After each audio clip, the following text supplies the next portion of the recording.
Әйе? Алло? Алло? Подполковник Белялов. Дежурный по станции Казань капитан Хаснуллин бір шеялі сізне. Менде заявление атамында Америка гражданкасынан. İsmi Джоанна Кейси. Так вот, onun balasını uğurlağanlar. Нәрсе? Нәрсе? Почему? Потому что аны менің жігітлер бүгін вокзалда көргенler. Вот.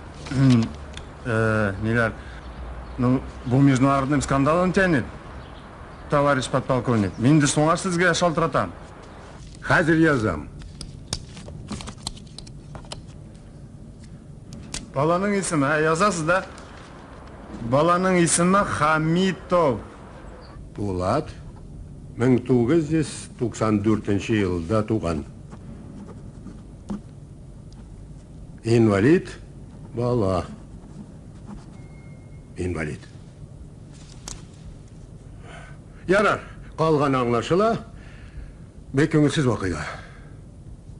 Бек көңілсіз вақиға дейм. Барысында текшеріміз.